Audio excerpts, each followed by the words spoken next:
Told you we'd be back. Ha! I am back behind the black carbon steel microphone. Are you back behind the black? I'm back. You're back with black glasses on. Have you made those public yet? I don't think you have. No, I haven't.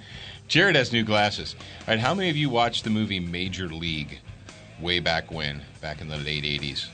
Remember when Charlie Sheen got glasses and they said, they don't look that bad. Seeing's the most important thing. Yeah. Yeah. That's funny. Your brother and I just watched that the other day. He'd never seen it before. And so we watched it on Netflix. And Charlie Sheen he had frames similar to yours. Basically, he had like imagine Ray-Bans only with clear lenses, like the BCGs. And he glued like skull and crossbones and stuff to the frames to make them look mean. Really? Yeah. That's funny. You never saw that, did you? Uh-uh. Kids today, they just don't know. They don't have anything. I'm not really a TV watcher. You're not a TV watcher. Are you a wheel watcher? Yeah. I'm a wheel watcher. I'm a wheel watcher. Black carbon steel microphones. Glass case of Emotion Studios. I am your host, Professor Paul Markle. In case you didn't know, now you do. Now you can move on with your life. And the other voice, and the other black carbon steel microphone, is Jared, who is the co-host, the producer, and the digital mastermind. What did you say? You said digital mastermind. Who were we interviewing?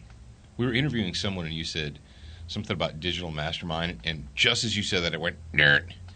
Oh, it was because we were on a phone call with somebody. No, it wasn't a phone call. It was on Gun Talk. Oh, it was when we were on Gun Talk, and yeah. we were feeding.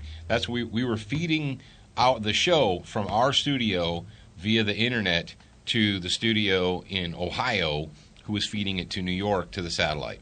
Yeah. And right as you said digital mastermind, it went. It like buzzed. Yep. It's like okay. I'll blame that on them. Yeah. There's too many. You lines. have no control over that. There's nothing we can't do that.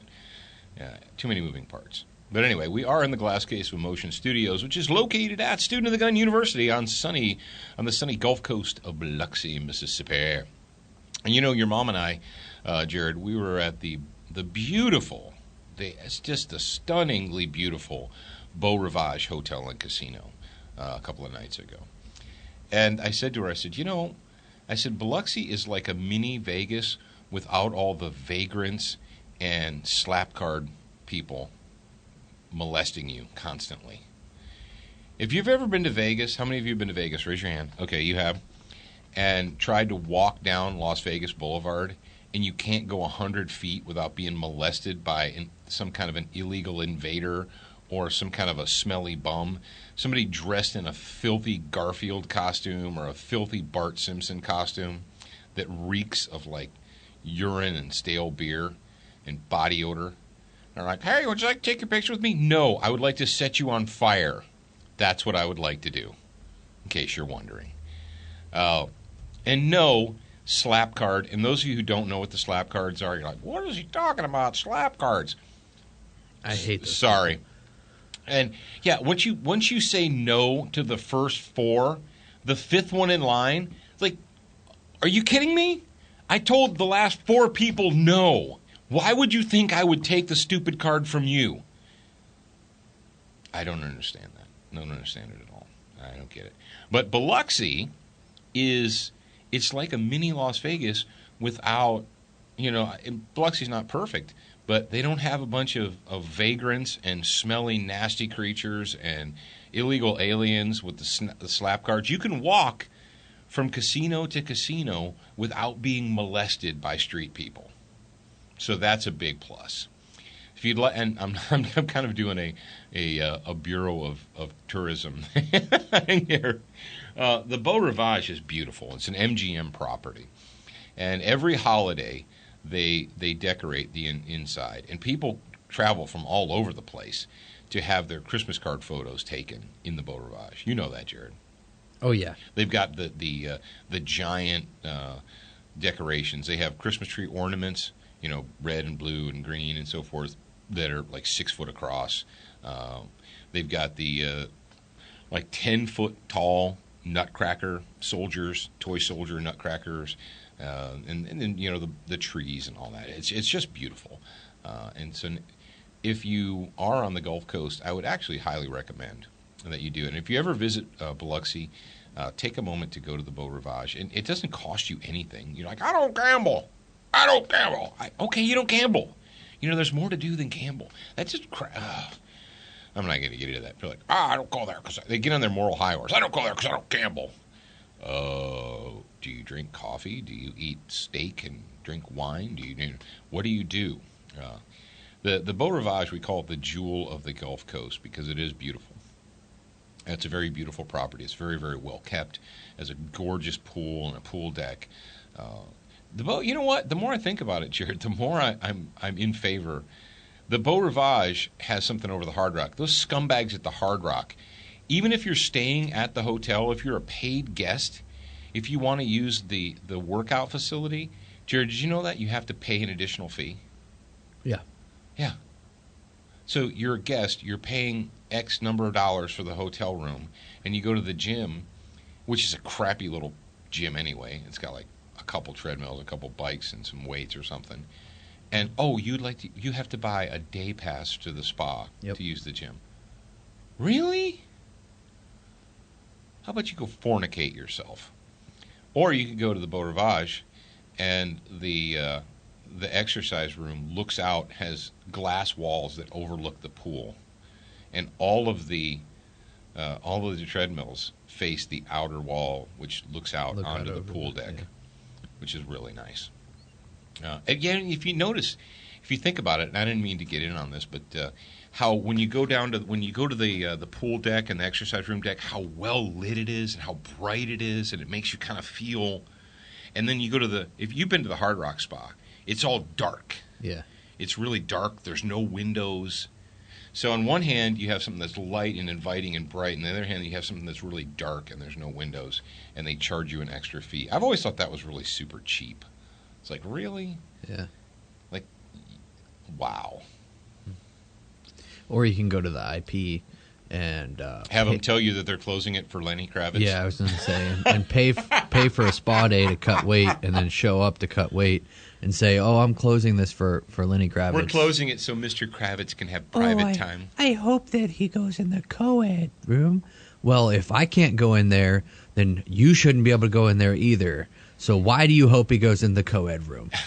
For those of you, I think that story was only for the grad program, wasn't it? Yeah. Yeah. Exclusive.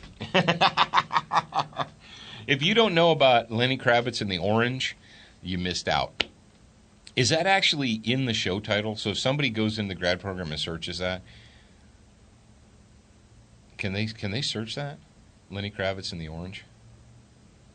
Not Jack and the Beanstalk. Maybe. But Lenny Kravitz and the Orange. I'm going to go look right now. That actually would be a good story. All right. Sorry, enough of the Biloxi Board of Tourism. We get not one dime from Biloxi. As a matter of fact, they take money from us because we have a business in their city. But I just thought I would throw that out there. It just occurred to me that, those of you who hate Las Vegas because of the vagrants and the slap card people, and you can't go 2 feet without being molested by a street person. You don't get molested by street people here, so that's good too. All right, moving right along. Today is Tuesday, the second day of the week, in case you didn't know. You may be listening to this on a Wednesday. It doesn't matter. That's the beauty of this radio program. You're like, well, what time are you on? Always. Well, when can I listen? Anytime you feel like it. Well, where? We're everywhere. Planet Earth. Planet Earth. That's where we're on Planet Earth. And thank you to everyone who is across planet Earth, whether you are in Australia or New Zealand. We've got people right in from New Zealand, and we understand that New Zealand is not Australia, that you are your own country. I acknowledge that. We have how many countries? Jared, being the digital mastermind that he is, he can actually go in the RSS feed. 145. We've actually been listened to in 145 countries. Yeah, and we're stuck at a plateau, so I need somebody to share. That might share us in New Zealand, because I don't think we're there yet. No, I know we're in New Zealand. We get emails from people in New Zealand. Yeah, that's true. 145. I don't know if there's more than 145 countries where they speak English, because we're not doing this in Botswana or what have you. Well, Dirk. I don't know if we're in. I probably just said profanity. If we're in Kazakhstan, I don't know if we're in Kazakhstan or not. If they allow us in Kazakhstan, we're probably not allowed in Iran. I would guess we're not allowed in Iran or Iraq or the People's Republic of ISIS or whatever's going on up there. But regardless, thank you for listening. Thank you for supporting the people that support us. We really do appreciate that. Century Arms at centuryarms.com. Duracoat, Lauer Custom Weaponry. You can buy Duracoat products at Brownells. Buy the Can technology or whatever you want to buy. Buy the Dura Blue. You can re-blue a shotgun, a rifle, a pistol. Re-blue, yes, like bluing. You can re-blue it at home at your own workbench. Follow the instructions. You can do it, I promise. Velocity Triggers. They are superior quality and value. You like that, Jared? Yes. Yeah. And don't forget about our friends at Crossbreed Holsters. All right, the first story that we have for you here, oh, you know what? We need to break out filter for this lady. We absolutely need to break out the filter for this lady. And I am remiss for not doing that and not having put that in the show notes. But I was actually, when we were packing PLSs earlier, I was... You give me that. You're giving me that face. Are we going to be able to do it, or is that? Yeah. Okay. When I was packing PLSs earlier, I had the radio on, and this song came on, and I jumped up and I yelled "filter." And Zach says, "Why? What did I say?" That's funny. I yelled "filter." I wondered why you yelled "filter." And he says, "Why? What did I say?" No, I'm not telling you to use your filter. I'm telling you. Yeah. All right, just go ahead and do it. That's why I say amen, I shot. A good shot, man. And that is from Filter. And this story is from WNBCDFW.com. NBCDFW, MOUSE. No. This title of the story is Woman Repeatedly Stabs Attacker, say Fort Worth Police, Fort Worth Police. Well, what's that all about? Well, I'm going to tell you what it's all about. Police said a woman repeatedly stabbed a man who pulled her into a Fort Worth apartment and tried to sexually assault her Friday morning. And this would be last Friday as you're hearing this. The date line for the story is derp. Oh, it doesn't have a date line, so I guess I'm just supposed to guess. Thank you, DFW, NBC DFW, for not datelining your story. Who doesn't do that? I'm serious. How do you put a story up and don't dateline it? Kids today. Anyway, Fort Worth police said they responded to an attempted sexual assault call in the 8300 block of Brentwood Stair Road at about 8 a.m. and met a woman who said that a man grabbed her and pulled her into an apartment. The woman, who had a small knife, cut the man several times in self-defense, according to police, then ran from the apartment and called police. Police said they searched the area and found the man in a nearby apartment complex, who was probably bleeding heavily. They took... Did you find this today? Yeah. Because I'm pretty sure it was from today. Okay. Listen to this next story. They didn't have time to edit it. They arrested him on a charge. Do you see that? No, I don't know. It's like right underneath where it says authorities search for 10-year-old runaway. Oh, yeah, I see it. Second sentence. They took him on a charge. They probably wanted to say They that. arrested him on a charge of attempted sexual assault and transported him to the hospital with injuries that were not life-threatening. Right now, they're pretty severe, Fort Worth Police Captain Corporal Tracy Knight said of the man's wounds. But he's going to be in the hospital for probably a little while, and she did a great job of fighting him off. Now, the story continues. Authorities said the woman was also transported to the hospital with injuries that were not life-threatening, and police said the woman told them she had just begun carrying a knife after hearing about multiple recent sexual assaults in the area. Detectives are investigating whether the incident is related to possible sexual predator who has been reported in the area. So the predator may be the one who got all sliced and diced, and we say, nice shot. Go team. Now, we know it wasn't a gun, but it was a knife, and a knife is a deadly force tool. And you're like, whoa, hold it. A knife's a deadly force tool. This guy didn't have a gun. It didn't say he had a gun. What do we know about the crime of rape? Jared, is the crime of rape classified as attempted or threatened deadly force in the definition of deadly force, yes or no? Indeed it is, yes. And why because is that? It requires prolonged rehabilitation or hospitalization. Exactly. She went to the hospital. Anything that requires or that can cause prolonged rehabilitation or hospitalization. And yes, the act of rape is justifiable for deadly force, so she is justified in stabbing this guy.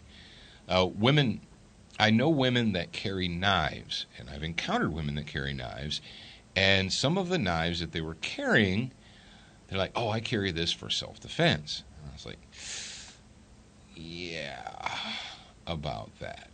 Sadly, there's as much, if not more. Now, anything that's sharp and pokey can be used in self-defense. I mean, I've got a metal pen right here that's on my my desk table. And I could grab this and I could poke somebody with it. But quite frankly, folks, there's too much. There's too much good stuff out there. There's too much good material. There are too many good tools to not have a good tool. Spyderco does a fantastic job of making high-quality knives, but they are a little bit pricey because they're actually high quality. And sometimes people don't realize that, so they came up with the Bird line of knives. Now, a company that makes ridiculously inexpensive knives that are ridiculously sharp and strong and tough is Cold Steel. The Cold Steel knives should actually cost more than they do. Don't you think, Jared? When you look at some of the stuff, like the Cold Steel Bowie machete, the thing is like $21. Yeah. And it's a high carbon steel, ridiculously sharp fighting knife. Yeah, it's high quality. It's crazy. I don't know how they do that, but it's psycho they how do, inexpensive and you it need to go is. get one. The Cold Steel Gladius that we talked about on Friday with our grad program members. But how about pocket knives? If you go to Cold Steel, and this isn't a Cold Steel commercial, they don't pay us to do this, but you want to know about knives. I tell you what, Jared, before I start getting into knife specifics, we had somebody who called in for the Warrior of the Week, and we didn't choose you as the Warrior of the Week, and I'm sorry, but the question, we had this story about the woman using a knife to protect herself. We had this in the queue, and then this call came in, and I was like, crap, that's too good of a call not to use. So you're not the Warrior of the Week, but the good news is you get to run around the house screaming. Hello, this is Ed Jackson from Phoenixville, Pennsylvania. I'm wondering what attributes you look for when purchasing a tactical folding knife to carry with you every day. Thanks. That is an excellent question. It feeds right into what we're talking about. So even though this is student of the gun, let's go ahead and take a right turn and call it student of the knife for right now.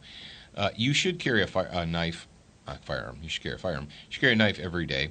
A knife is a utility tool. A knife can do things that your pistol can't. You're going to open UPS packages and cut twine and string and knots and rope and stuff with your pistol? No, you're probably not. You need a good quality knife. And what I find strange or weird in the modern world that we live in, maybe it's not strange, it's just disconcerting, that adult humans, especially adult men, have become so comfortable and such soft creatures that they don't carry really super basic tools like a knife.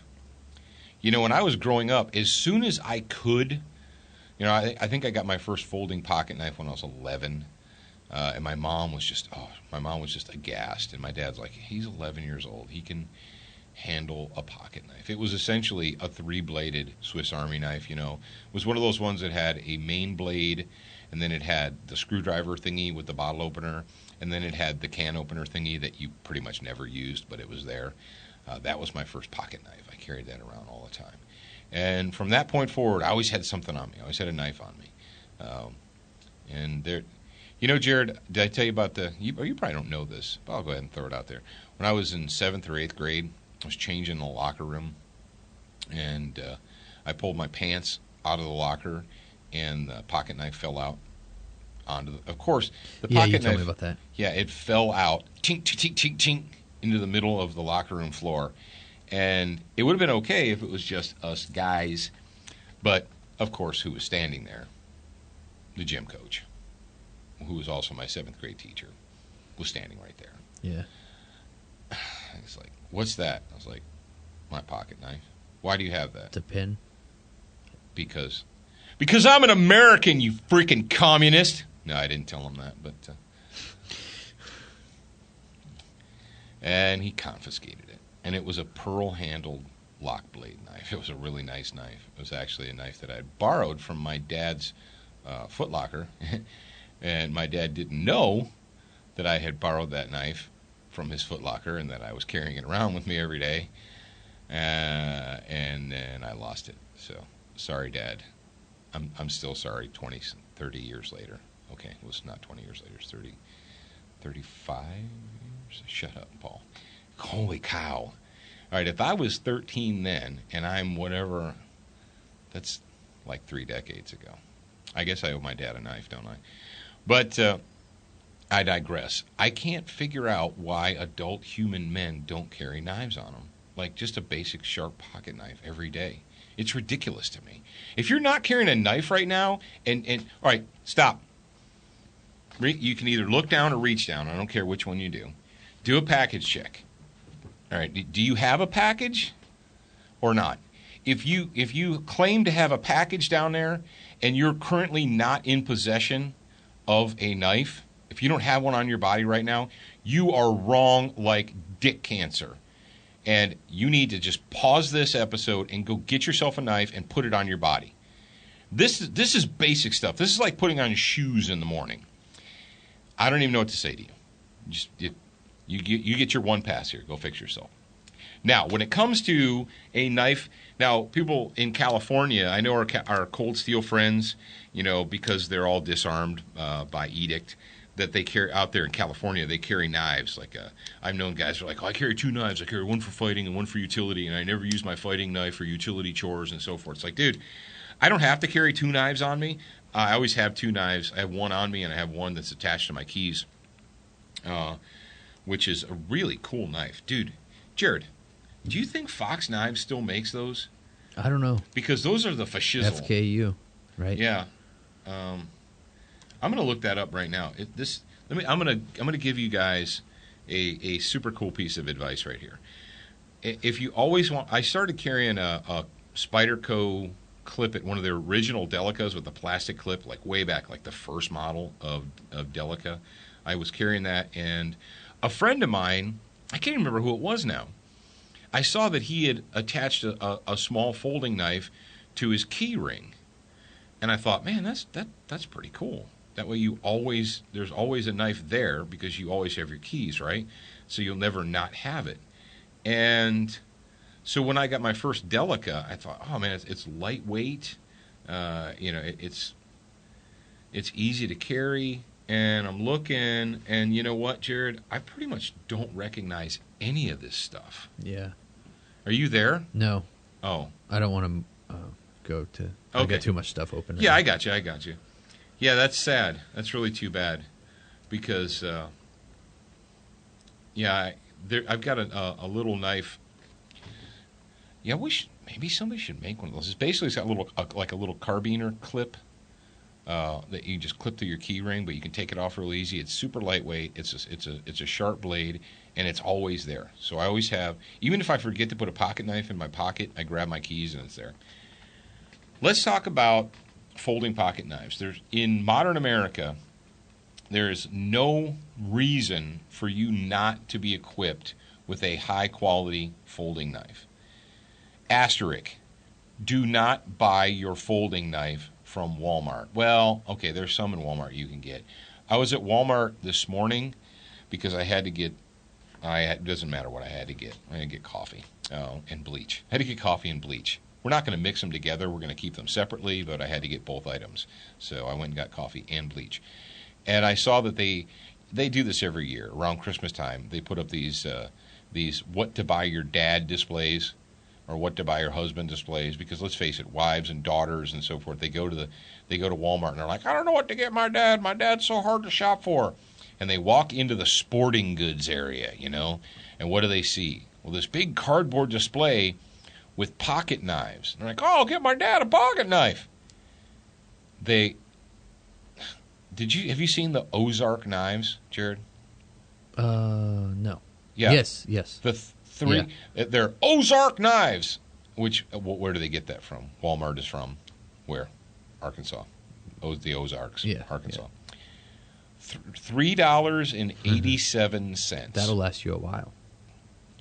Which means it costs about 50 cents to make. Yeah, which means in China it costs them 50 cents to make that piece of garbage. Don't do that. Buy it from a reputable company, and Ozark Knives is not a reputable name. You're like, oh, it's good because I got a Smith & Wesson knife. Throw that thing in the river. It's a piece of crap. What? My Smith & Wesson knife is a piece of crap? Yes, it's a piece of crap. Smith & Wesson and Winchester and Remington and Mossberg and every other gun manufacturer in the world license their name to Chinese knife makers, and they might make these cheap garbage knives, but they put, Winchester, Smith & Wesson, whatever. Gun companies don't make knives. Knife companies make knives. Who makes good knives? SOG makes good knives. Spyderco makes good knives. CRKT makes good knives. Obviously, Cold Steel makes good knives. Bam, bam, bam. See what I just did for you? Gerber makes good knives. K-Bar makes good knives. Buy a knife from a reputable company, for Pete's sake. So what features? I pulled out this is a Code 4 from Cold Steel that I've got in my pocket right now. Step number 1, you should be able to open the folding blade with your left or your right hand very easily, just with a flick of the thumb. If you cannot do that, if you cannot grab it out one-handed and open it one-handed, you're wrong. Throw that knife away, stick it in a drawer, give it back. If you have to open it with two hands, we're back in 1962 with a Buck 110 or what have you. There's no reason to not have a folding knife that you can't open with one hand. Now there are different ways to do that. They put like double-sided studs on the blade. They'll put little cutouts in the blade. Spyderco actually patented the circle. Nobody else is allowed to use a circle unless they pay Spyderco a royalty to do that. Did you know that, Jared? That cutout circle in the Spyderco blade is patented. No one else. So you'll see things with ovals and with like teardrops and slots, but a perfect circle, you can't do it. Studs, whatever, doesn't matter. So number 1, that is your first thing. Can you open it with one hand, either handed, left or right? And if it's too hard for you to open, if it's really difficult, throw that thing away because the hinge is crap. Number 2, it should have a pocket clip in it or on it. You should have a pocket clip. Now, the pocket clip can be reversible. Most of them make them with reversible clips. Some do, some don't. But it needs to have some type of a pocket clip because having it buried in the bottom of your pocket is not really going to help you if you're sitting in a car or whatever. If you're struggling to get the knife out, you need to be able to grab it immediately. If you can't count 1001, 1002 and have the knife in your hand, it's not really a tool that you're going to be able to use to fight with. So it should have some type of a pocket clip. It should also be not super lightweight, but light. Well, this is going to be based upon what you wear on your body. What kind of clothing do you wear? If you wear normal work pants, you can carry a knife that's 3 or 4 ounces. If you're wearing dress slacks all the time, a 3 or 4 ounce knife is probably going to pull down on your pockets. And dress slacks or dress pants or suit coats and suit pants and stuff, you're really not going to do that. What you're going to want to do instead is slip it into your waistband underneath your belt and angle it and adjust it so that it's there. Hopefully the blade needs to be either a high carbon steel or a stainless steel. Now the high carbon steel, know this, it will rust. Well, then I don't want it. Well, actually you want some carbon in the steel because that's why it's so freaking sharp. Cold steel knives like the Voyager series are so damn sharp that you start bleeding when you open them. Just if you look at the blade too hard, you will start bleeding. That's why, and Spyderco blades are really sharp also. That's why Spyderco had to come up with a red-handled trainer. If you've ever gone to a reputable knife store and they have a red-handled Spyderco a dull trainer, they've got it tethered by a cable with a cable to the countertop. You know why that's there? It's there because hundreds, if not thousands, of artards said, "Hey, can I see that Spyderco in the top shelf?" And they're like, "Okay." And they reach in, they hand them the Endura or the Delica. They open it up, and then they run their thumb across the blade. And then they bleed. And then they stand there with a look of surprise on their face because they've never actually handled a quality knife that was actually sharp before. And you say to them, "Here's a Band-Aid." What's funny is when I lived at the house in Gulfport before I moved, we had a visitor, and he wanted to see my knife, so I gave him the knife. And the first thing he did is he opened up the blade. It was a folding knife. He opened it up. He ran his thumb across the blade, and he wasn't used to sharp knives, so obviously it cut him, and I had to get him a Band-Aid. It's like, dude.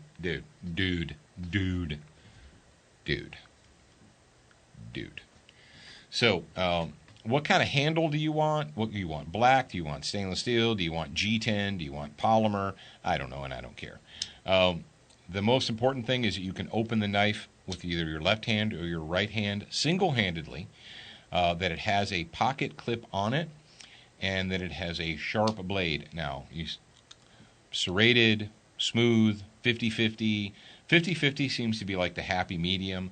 Some people that are hardcore knife guys are afraid of serrated blades because they think they'll never be able to sharpen it again. It's not really true.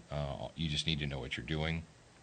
As I'm playing with this right here, I realize that I need to resharpen it, but the serrated teeth on it are viciously sharp.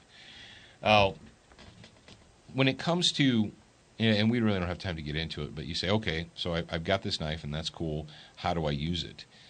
There are lots of ways to use a knife. And was it yesterday that I recommended All In Fighting and Kill or Get Killed? Yeah.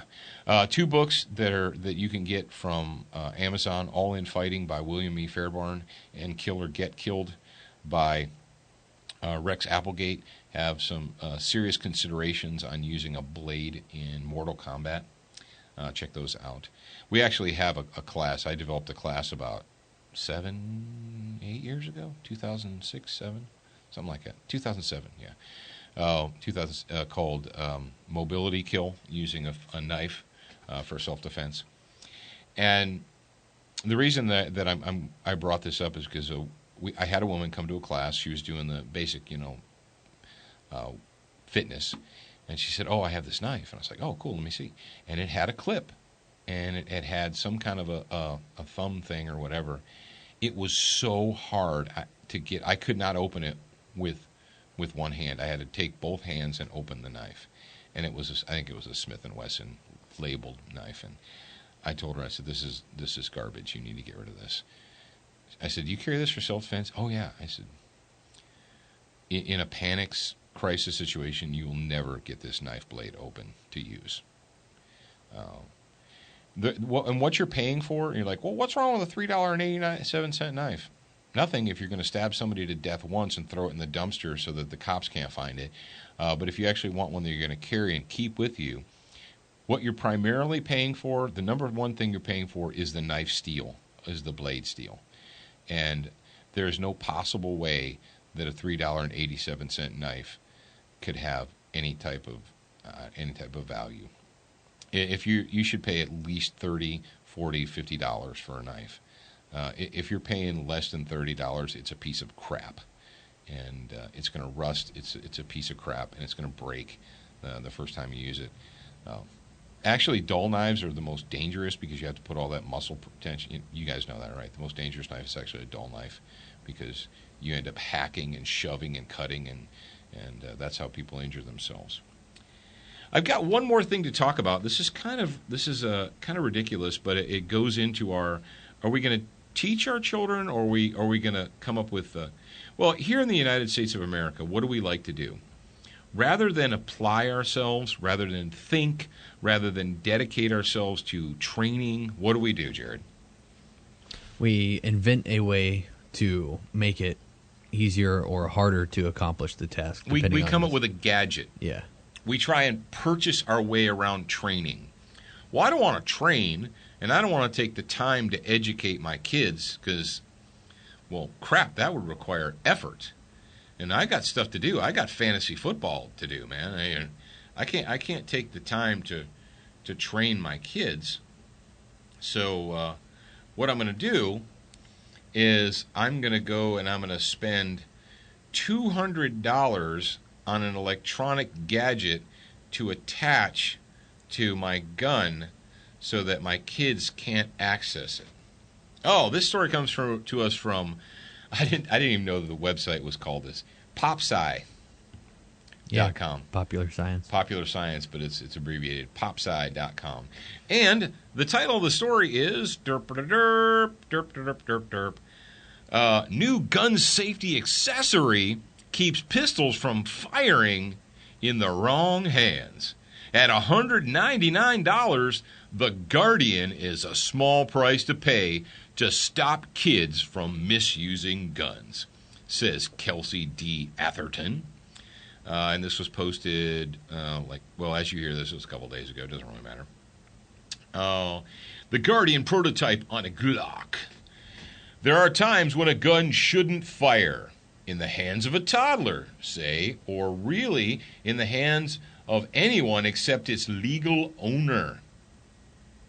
See what they did there? Its legal owner. Or those entrusted by the gun's owner. Guns are so easy to operate that even a toddler can accidentally fire one and injure or kill someone, as happened at least 43 times already in 2015. I don't know if I believe that, but whatever. Verifier's Guardian fingerprint reading gun safety accessory wants to change that by keeping the gun locked for everyone but the gun's owner. Here's what the Guardian looks like in action. And you can watch a 15-second Vine video of a guy playing with a gun, whatever. And I don't even know what that's going on there. But over the past year, Popular Science met with the members of Verifier's team several times to examine the safety accessory in the last stages of development on blah, blah, blah, blah, blah, crowdfunding, Indiegogo, yada, yada, yada. Oh, here we go. Founded by Skylar Gourmand and Matt Barredo, both U.S. Air Force veterans. Well, there you go. Congratulations. The gun can store up to 5 distinct fingerprints. It is first and foremost a safety accessory. The Guardian works in conjunction with the safeties of the firearm itself and does not preclude the gun owner from storing the weapon in a gun safe or a lockbox. The 13-ounce mechanism prototype. Oh, wow! Yeah. This adds 13 additional ounces to the gun? Well, all right then. That's just wonderful. Attaches to the pistol's trigger guards, but not revolvers. And once installed, the lock shuts when the user pulls the slide to the trigger itself. What? Oh! Pulls the slide. He pulls the slide on the Guardian piece. Okay, not backwards, the slide. not the slide of the gun. Yeah, I was like, Yeah, I was confused. Yeah, a fingerprint scanner is placed where the finger naturally falls. Now, is it on just the right side or the left side too? I don't know. That's a good question. Probably both. The gun can be stored up to 5, blah, blah, blah, and inputted by a second button presses and 7 seconds to authorize each new fingerprint. Once the Guardian knows the fingerprint, it unlocks in less than a second, allowing the user to fire without hesitation. Once enrolled, Guardian members once enrolled, Guardian remembers a fingerprint, so the user doesn't have to re-enter it every time they want to unlock the weapon. Well, that's nice, obviously. Unlocking the mechanism is battery-powered, and relocking is the simple blah, blah, blah. If the battery dies, it stays locked until the user manually opens the Guardian and replaces the battery. The mechanism uses an ordinary 6-volt battery, the kind found in digital cameras, and can last up to a year. If replaced as frequently as twice a year, it should maintain the lock indefinitely. So that's one more thing you need to remember to do is change the batteries on your Glock. Blah, blah, blah, blah, blah, blah, blah, blah, blah, blah, blah, blah, blah, blah, blah. Here's the deal. You know what? Do I think this is horrible? No, I don't really think it's horrible. What I think is here we go again trying to buy our way around training and buy our way around educating our children. Jared, when you were 12 years old, if you walked into the kitchen and saw a Glock sitting naked on the table, which would never happen, but let's just say you did, would you know not to pick up the Glock? Yes. If you have toddlers in your home, I'm going to go ahead and suggest that you don't just leave guns laying around. Jared, who leaves guns laying around with toddlers? Intelligent people with disposable income? No. No. Nobody in America who is stupid enough to leave a loaded gun laying around where there's a toddler is going to spend $200, $199 plus tax and shipping or whatever, to put this on their gun. It's not going to happen. The only people that are going to decide to put something on like this are the people who are hyper vigilant and responsible anyway. Here's the deal. I'm watching this demonstration video that they have going on here, and the top one, and the dude picks up the gun and he grabs his grip, and it is horrible. So obviously he doesn't know what he's doing in the first place. No, so why are people that don't know what they're doing, that aren't experts, actual experts in the firearms industry? Who are you? Are they? Who are you? You think you know how to shoot a gun better than other people?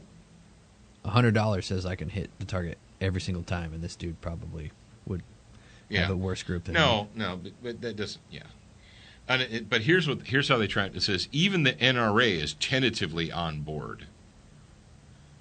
What?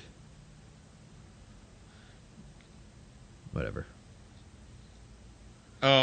Last month, less than 24 hours after it went live, Indiegogo took down the crowdfunding campaign for SALT. A less than lethal home defense weapon. In a statement, Indiegogo said that it took down the campaign because the terms prohibiting the offering of any type of weapon, ammunition, or related accessory, blah, blah, blah. So they're saying that they were able to use...